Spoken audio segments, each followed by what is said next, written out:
Look at your hand. The energy moving your muscles, the warmth you feel, the spark of electricity in your brain that allows you to understand these words. It all started 93 million miles away. Every living thing you have ever seen, every blade of grass, every bird, every person, is a link in an unbroken chain of energy, bound to the sun. Life on Earth is a solar-powered engine. But what happens when that chain is broken? What happens when the sun goes out? This isn't a hypothetical. It is a scenario that our own technology makes possible. It is called a nuclear winter. And to understand who survives, you must first understand precisely what it is we are surviving.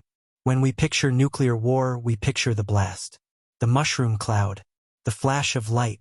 But this is a localized event. A city, even a nation, can be destroyed, but the planet endures. The true, global-scale killer isn't the blast. It's the fire. In a large-scale nuclear exchange, hundreds, perhaps thousands, of warheads would detonate over cities and industrial centers. These are not just cities. They are massive stores of fuel. Wood, plastic, asphalt, gasoline, oil.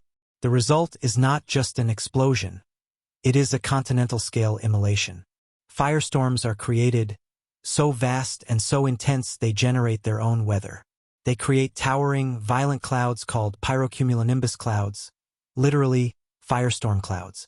These act as colossal chimneys, and they are not injecting simple, gray smoke into the sky. They are pumping soot, billions of pounds of thick, black, oily carbon. And they pump it high, not into the troposphere where rain would wash it out in weeks, but high above the weather into the stratosphere. There, no rain can touch it. It is safe, and it spreads. Carried by the jet streams, the soot from one continent merges with the soot from another, forming a uniform, planet-encircling shroud. This shroud is the winter mechanism. It initiates what scientists call a global-scale anti-greenhouse effect. Our normal greenhouse effect traps heat in. This new, man-made layer does the opposite. It blocks sunlight out. It is a global sunshade, and it is brutally effective. Within a week, the amount of light reaching the surface would drop by over 90%.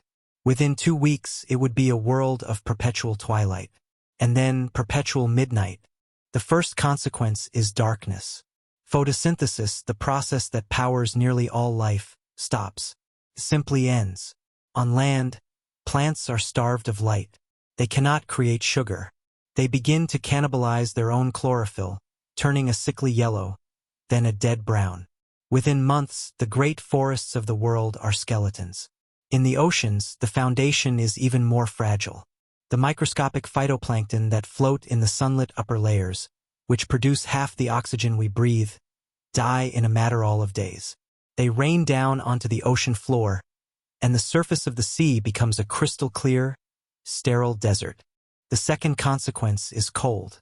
Without sunlight, the Earth's surface, which is normally warmed every day, begins to radiate its heat away into space. Temperatures plummet. This isn't a gentle slide into autumn. It is a catastrophic vertical drop.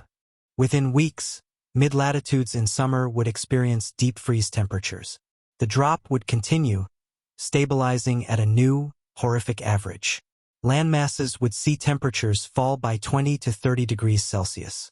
The Corn Belt of America would be as cold as the Siberian tundra. The Amazon rainforest, which has never known frost, would be frozen solid. The sound of this new world would be the crackle and pop of trillions of trees, their sap freezing and splitting them open from the inside. The final consequence, the one that binds the others, is collapse. With the plants and plankton gone, the food web that is built upon them disintegrates from the bottom up. This is the 1-2-3 punch of the nuclear winter. First, the darkness. Second, the cold. And third, the long, slow, grinding collapse of the entire global ecosystem. The world before the war is gone. It has been replaced by a new planet, a planet of ash, ice, and darkness. The problem is now set. Survival is not about enduring a single explosion. It's not about hiding in a bunker with canned goods. That is a temporary stay of execution. The true challenge is this: can any form of complex life survive for years on a frozen, lightless planet, where the very foundation of the food web has been erased. The Earth will be put through a series action of tests. To survive, you must pass them all. To survive the new world, you must first be judged. This is not a judgment of morality or intelligence or strength. It is a cold, impartial, biological audit. In the world after the sun, there is no appeal. There are only the filters. Any organism that is to inherit this broken earth must pass not one, but 3 sequential tests, each more difficult than the last. Failure at any one of them means extinction. The first is the filter of poison, the radiation. This is the immediate killer, the one we all think of. In the first hours and days, the blasts themselves would vaporize millions. But the true filter is the fallout. The pyrocumulonimbus clouds that lifted the soot also lifted millions of tons of radioactive particles. This irradiated dust and smoke, which fell back to Earth as a fine, black, poisonous rain, would blanket entire continents. Radiation is a biological vandal. It is invisible, silent, and particulate. High-energy gamma rays and particles act like subatomic bullets, tearing through living cells. Their primary target is our most precious molecule, DNA. A cell's DNA is the instruction manual for life. Radiation shatters it, snaps it, corrupts its code. A little damage and the cell becomes cancerous. A lot of damage and the cell simply dies. We measure this damage in a unit called the sievert, or the gray GY. A human being has a very low tolerance. A dose of 5 grays is, for most people, a lethal sentence. You would die horribly over the next 2 weeks as your bone marrow and intestinal lining disintegrated. This is the key. Most large, complex animals are, like us, exquisitely sensitive. A mammal, a bird, a reptile, their lethal dose is in the single digits or low teens. This initial, intense bath of gamma radiation would be a great dying for vertebrates. Most large land animals, the deer, the wolves, the elephants, the cattle, the primates, would be gone in a month.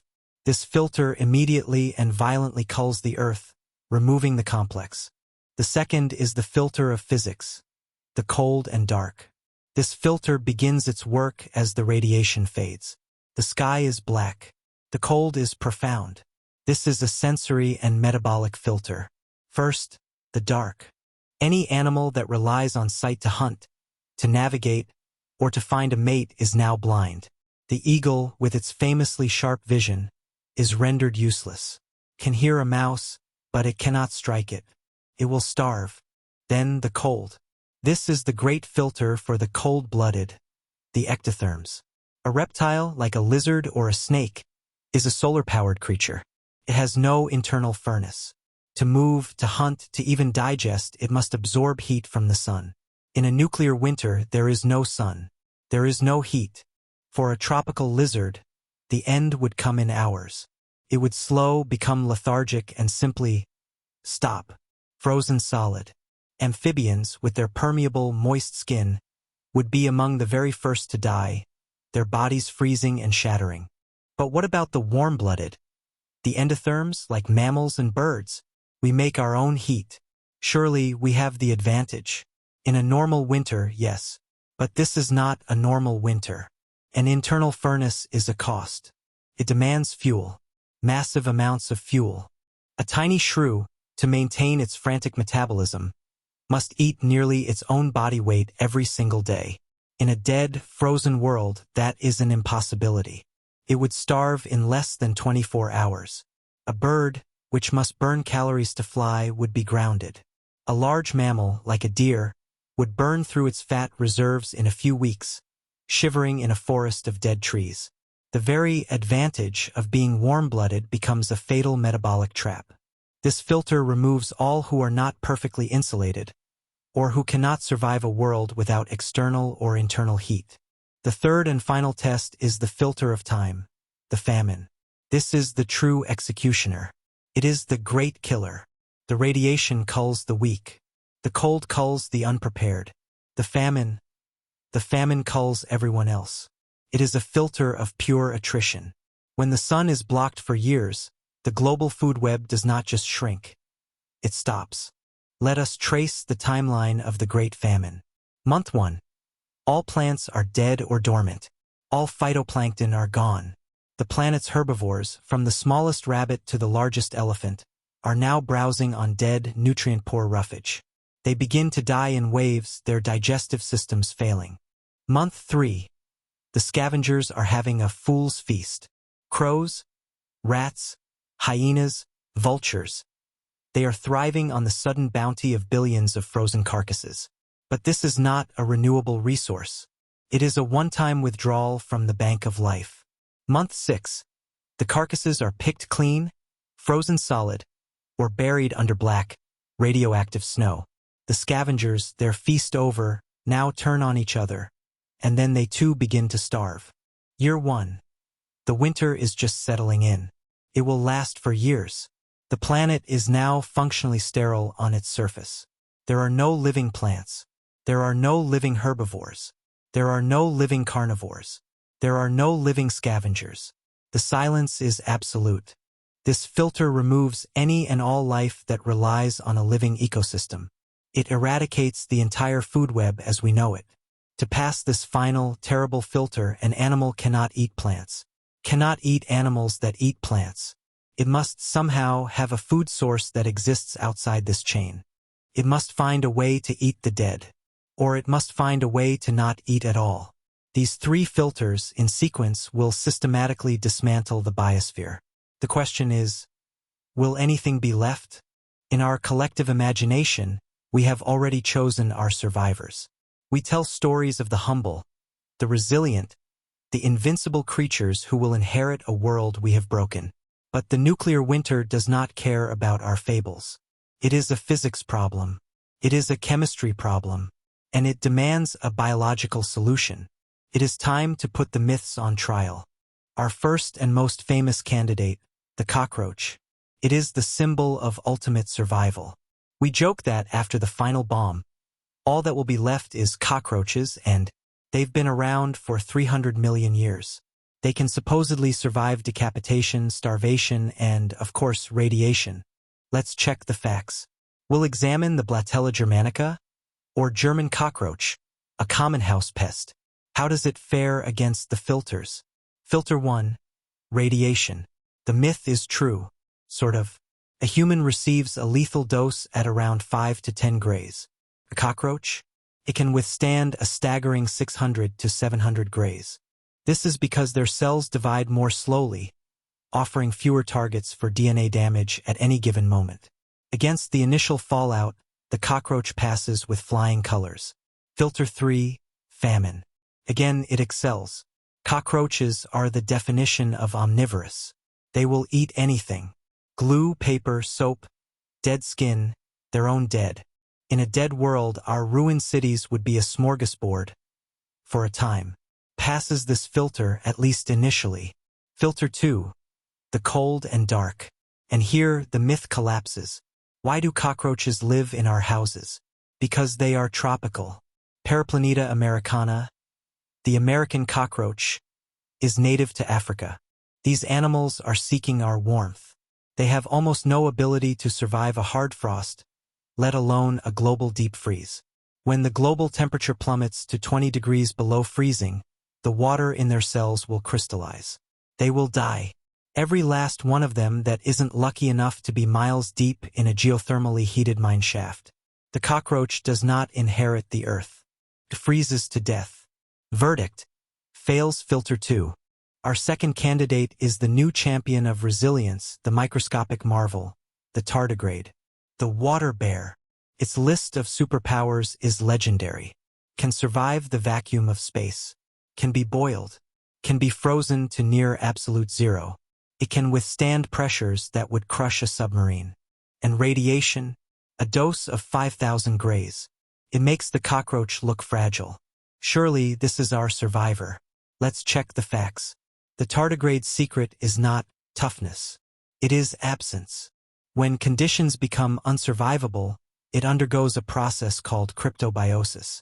It pulls in its 8 tiny legs, expels nearly all the water from its body, and becomes a lifeless, glass-like particle called a ton. In this state, it is not living. It is paused. Its metabolism drops to 0.01% of normal. It is For all purposes, a piece of biological dust. So, against the filters, the tardigrade passes. It will endure the radiation, the cold, and the dark in its ton state. But there is a crucial difference between surviving and inheriting. A ton cannot do anything, cannot eat, cannot reproduce, cannot move, cannot conquer the new world. It is a passenger, frozen in time, waiting for the old world to come back.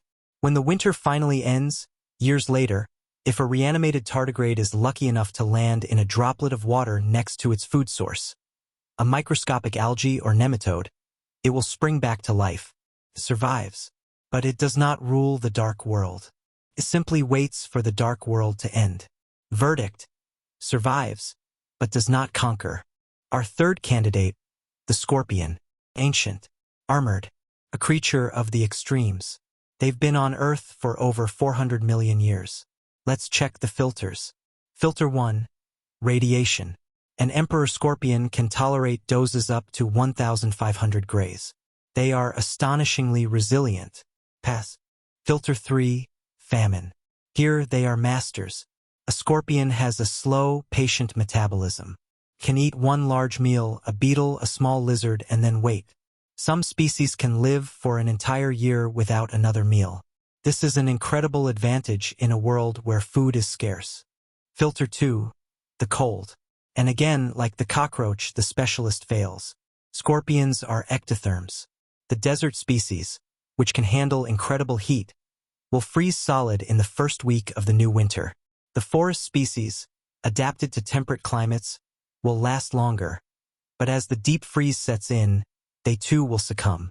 Their low metabolism is an asset, but their reliance on external heat is a fatal flaw. Verdict: fails filter 2. Finally, let's look for a place, not an animal. What about the deep sea? Specifically, the hydrothermal vents. These are cracks in the ocean floor, miles down, where superheated, mineral-rich water jets out from the Earth's core. And they are teeming with life. Giant tube worms, pale crabs, bizarre fish. Let's check the filters. Filter 1. Radiation? They are shielded by 2 miles of water. Irrelevant. Filter 2. Cold and dark? It is the only world they have ever known. They live in total darkness and near freezing water. Irrelevant. Filter 3. Famine? This is their genius. Their food web is not based on the sun. It is chemosynthetic.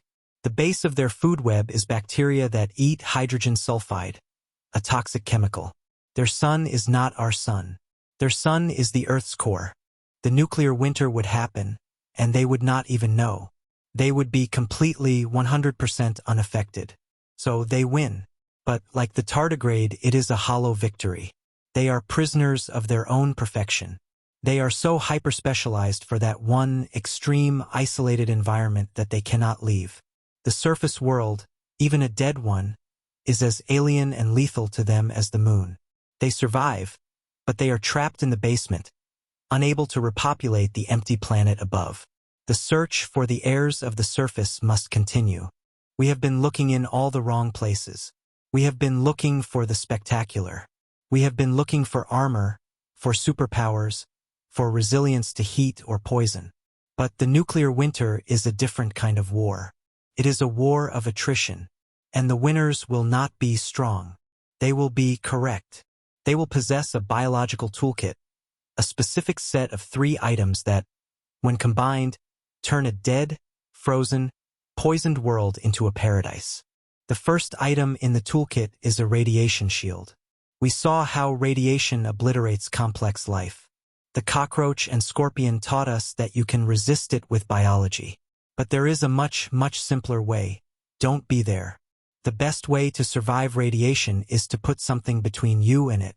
What is the best, cheapest, and most universally available shielding material on the planet? Dirt and water. A few feet of soil is a remarkably effective shield against gamma radiation. The fallout lands on the surface. An animal that is fossorial, that is, a burrower, would be almost completely protected. Similarly, an animal living in the benthic zone of a river or lake, the mud at the bottom, would be shielded by the water above. The surface of the Earth will be a death zone. But the subsurface, just a few inches down, will be the refuge. The survivors will not be the creatures of the canopy or the plains. They will be the creatures of the soil. The second item in the toolkit is thermal insulation. This is the genius of the first item. The soil and water are not just a radiation shield. They are a thermal blanket. The ground itself is a massive thermal battery. It absorbs heat in the summer and slowly releases it in the winter. This is why, on a cold winter's day, the ground is warmer than the air. The frost line is the depth to which the ground freezes. In the nuclear winter, the air temperature may be -20 or -30 degrees Celsius. But below the frost line, a few feet down, the temperature remains stable. It will be cold, perhaps just 1 or 2 degrees above freezing, but it will be liquid. For an animal that can tolerate chill, this is paradise. It is a stable, insulated environment, protected from the lethal, sub-zero winds and the darkness of the surface. The survivors will not waste energy trying to fight the cold. They will simply avoid it, waiting it out in the great, dark, silent cradle of the Earth's crust. The third and final item is the master key. It is the detritivore diet. This is the solution to the Great Famine. The plants are dead. The herbivores are dead. The carnivores are dead. So what is left to eat? Everything. Everything that just died. The nuclear winter creates the single largest buffet in the history of the planet. It is a planet covered, miles deep, in dead organic matter. Trillions of tons of dead trees. Billions of tons of dead animals. A global layer of dead plankton on the seafloor. For an animal in the old food web, this is a graveyard. But for an animal that can eat dead things, a detritivore, this is not a famine. It is a feast. It is a new, dark beginning. And this is where the true base of the new food web is revealed. It is not photosynthesis. It is decomposition. The masters of this new world, the true primary producers, will be the fungi and the bacteria. Fungi do not need light. They are the digestive system of the planet. In the dark, cold, wet world, they will flourish, their vast, unseen networks of mycelium spreading through the dead wood, slowly, patiently, a new kingdom of rot. So, the new food chain is simple. The winners will be the organisms that can do one of three things. 1. Eat the dead stuff directly. 2. Eat the fungi and bacteria that are eating the dead stuff. Or 3. Eat the things that are eating the fungi. This is the toolkit. A burrower's body. A metabolism that can handle the cold. And, most importantly, the ability to see a dead world as a pantry. We have our profile. Now we can find our heirs. So, who holds all three keys? Who possesses the complete survivor's toolkit? Who lives in the insulated, shielded soil and sees a global graveyard as a paradise? The answer is not spectacular. It is not a monster. It is humble. It is numerous. And it is, right now, directly beneath your feet. Our first heir, the insects, but not all insects. The beautiful, surface-dwelling butterfly, which relies on a specific flower. It is gone. The dragonfly, which hunts by sight. It is gone. The survivors will be the hidden insects, the secret insects, specifically the larvae of beetles and flies. Think of a beetle grub, the white, C-shaped larva of a June bug or a stag beetle. Where does it live? It lives inside a rotting log or deep in the soil. Toolkit check 1. Shielding? Pass. The log or the soil provides a perfect shield from both radiation and the worst of the cold. 2. Diet? Pass. It is a master detritivore. It eats the rotting wood itself or, more often, the fungi that are growing on the rotting wood. The death of all the world's forests is, for this grub, an endless banquet. 3. Resilience? Pass. Insects are, as a group, far more radiation tolerant than vertebrates. A beetle grub might easily tolerate 1,000 grays. Now think of a fly maggot. They are the specialists in animal decomposition. In the first few months, the fool's feast of billions of frozen animal carcasses will create a population explosion of carrion flies unlike anything the Earth has ever seen. They will flourish, processing the dead, before retreating as larvae back into the soil, waiting for the next meal. In the new world, beetles and flies are not pests. They are the new primary consumers. Our second heir, the earthworm. This is perhaps the ultimate inheritor. The quiet, blind, patient engineer of the new world. Toolkit check 1. Shielding? Pass. The earthworm's entire life is fossorial. It lives in the soil, perfectly shielded from radiation and insulated from the freeze. 2. Diet? Pass. It is the king of detritivores. An earthworm eats soil. It processes the dead organic matter, the fallen leaves, the rotted roots, the bacterial slime that is mixed in with the dirt. The entire planet has just been covered in a fresh layer of its food. 3. Resilience? Pass. Studies on earthworms in the Chernobyl exclusion zone show them thriving. They are remarkably tolerant of radiation, quietly burrowing and processing the poisoned soil. The earthworm doesn't just survive the nuclear winter, fixes it. As it eats, it churns the soil. It aerates it. It brings nutrients from below and pulls new dead matter from above. It is the living engine of planetary recovery, preparing the dead soil for the eventual return of plants. But surely, a vertebrate must survive. A creature with a backbone. The competition is fierce and most will fail. The shrews will starve. The burrowing snakes will freeze. But one mammal has the perfect toolkit. It is an animal we know well. We fear it, we despise it, and it will almost certainly outlive us. Our third heir, the rat. Specifically, ratus. The brown rat or the black rat. Toolkit check 1. Shielding? Pass. Rats are master burrowers. They are commensal, meaning they live alongside us, but more importantly, under us. They will live deep in subway tunnels, in sewer systems, and in deep, multi-chambered burrows, shielded and insulated. 2. Resilience? Pass. They have a notoriously high radiation tolerance for a mammal, and they reproduce with terrifying speed.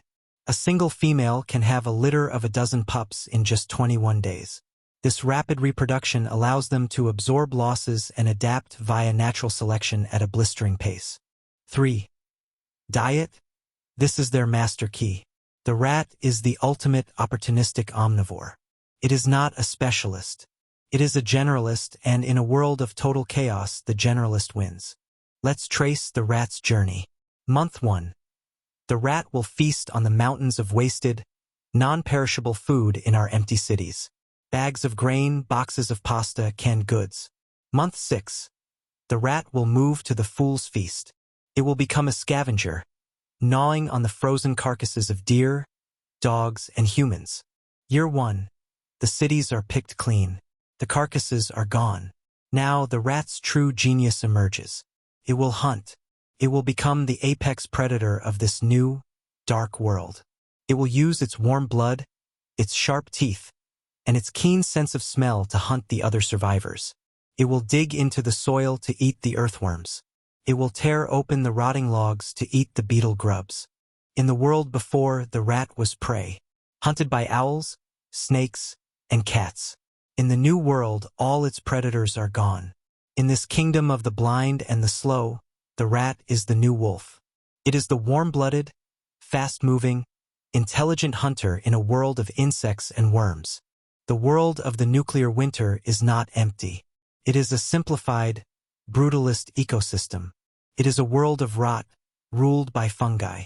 It is a world of soil, inhabited by worms and grubs. And it is a world of darkness, ruled by the rat. This is not an ending.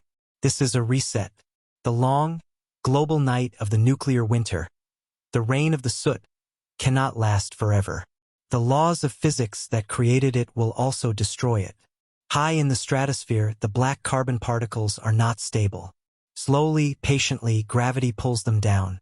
Over 5 years, 10 years, maybe 20, the soot precipitates out of the atmosphere. It falls to the surface as a black rain or a black snow. And one day a change begins. The sky, which has been a featureless, dark ceiling, begins to thin. It turns from black to a deep, bruised purple, then to a dim, sickly orange. And then, for the first time in a decade, a single weak, watery ray of light punches through the haze and touches the surface of the Earth. The sun has returned. What does it find? It finds a brown planet, a world of dust. The skeletons of forests stand in silence. The steel bones of cities poke through drifts of black snow. The surface is sterile, scoured by radiation and cold. It looks like a planet that has died. But it is not dead. It is only sleeping. The emergence begins. The sunlight carries heat. The ice begins to melt. The frozen soil softens. And from the mud, the airs poke their heads. A beetle, metallic and new, breaks the surface of a rotting log and feels a warmth it has never known. An earthworm, driven by the new moisture, surfaces. And from a burrow, a rat, the 100th generation since the war, pokes its nose into the air. It is not just the smell of this new world that is different. For the first time, there is light. And now the reset begins. The true recovery. Step 1, the soil. For 10 years, the worms have been at work. The soil is not the dead, poisoned dust that it was. It has been churned, aerated, and processed. The fungi have broken down the wood. The soil is dark, rich, and full of nutrients from the completely decomposed old world. It is the most fertile soil the planet has ever seen. Step 2, the plants. In that soil lies a seed bank. The seeds of hardy weeds, the spores of mosses and ferns, frozen in time, protected by the soil. Now, with light, water, and rich earth, they germinate. The first things to grow will not be the great oaks or the delicate orchids. It will be the tough, fast-growing opportunists. Mosses will cover the rocks. Lichens will colonize the steel. Hardy grasses and dandelions will push up through the concrete. The brown planet begins to turn a faint, hopeful green. Step 3, the new food web. The insects, the beetles, and the flies emerge to find this new, first crop of plants. They become the first herbivores. They become the first pollinators. The rats emerge from their burrows to find a world transformed. They can now eat the plants, the seeds, the new, tough-growing fruit. And they can continue to eat the insects that are eating the plants. The old world is gone forever. The great mammals, the primates, the birds of paradise, the complex life that took hundreds of millions of years to evolve. It has been wiped. The slate is clean. Evolution has been reset to a new, simpler starting point. A new world will be built, but it will be built on a different foundation. It is an Earth that will be repopulated not by the strongest, not by the smartest, and not by us. It will be inherited by the small, the patient, and the hungry. It is an Earth, but it will not be our Earth.